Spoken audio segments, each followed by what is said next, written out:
ശുക്രേ കഴിക്ക്. നീ എവിടെയായിരുന്നു ഇത്രയും ദിവസം? ശുക്രേ ശുക്രേ വിശന്ന് തളർന്ന് വന്ന് ഒരു പാത്രം ചോറ് തിന്ന് ഒരാഴ്ച കൊണ്ട് പിണക്കത്തിലായിരുന്നു. ഒരാഴ്ച കൂടുതലായി.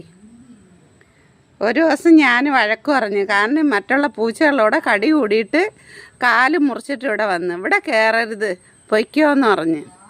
പൂച്ചകളോടെ കടിയും കൂടി കാല് മുറിച്ചിട്ട് വന്ന് കട്ടിലിൻ്റെ പുറത്തും സോഫയിലും ഒക്കെ വന്ന് കിടക്കും. ഞാൻ പറഞ്ഞ കാലൊക്കെ പുഴുവാവും, ഇവിടെ കയറരുതെന്ന്. അങ്ങനെ ഇവിടുന്ന് പിണങ്ങി പോയതാണ്. ഒരാഴ്ച കൂടുതലായിട്ടുണ്ട് ഇവിടെ കയറിയിട്ടില്ല. അപ്പം ഞങ്ങൾ വിചാരിച്ച് ഇനി എവിടെയെങ്കിലും പോയി ചത്തുപോയോ എന്തെങ്കിലും സംഭവിച്ചോ എന്ന് വിചാരിച്ച്. ഇന്ന് ഞങ്ങൾ പറഞ്ഞ് ഞങ്ങളെ ശുക്കൂറിനെ കാണാൻ കൊതിയാവുന്നു. നല്ല ശീലവും നല്ല അറിവുള്ളൊരു പൂച്ചയാണ്. ഇന്നതാ തിരിച്ചു വന്ന് വിശന്ന് തളർന്ന് വന്ന് മുറ്റത്ത് വന്നിരുന്ന് വിളിക്കുന്നു. ശുക്കൂറേ ശുക്കൂറേ വയറ് നിറഞ്ഞാ? ശുക്കൂറേ വന്ന പാടെ ഒരു മീനിൻ്റെ പകുതി കൊടുത്ത് അത് തിന്ന്. അപ്പം മനസ്സിലായി നല്ല വിശപ്പുണ്ടെന്ന്. ഒരു പാത്രം നിറച്ച് ചോറ് കൊണ്ട് വെച്ച് കൊടുത്ത് അവൻ്റെ ആ പാത്രം കാലിയാക്കി.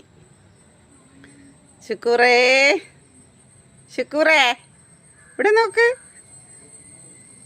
എന്തടാ വന്ന് കുറേ നേരം കരഞ്ഞ് സങ്കടമൊക്കത്തിൽ കരയായിരുന്നു. കാല് മുണ്ടലുണ്ട്. ഇപ്പോഴും നടക്കാൻ ബുദ്ധിമുട്ട് തന്നെയാണ്.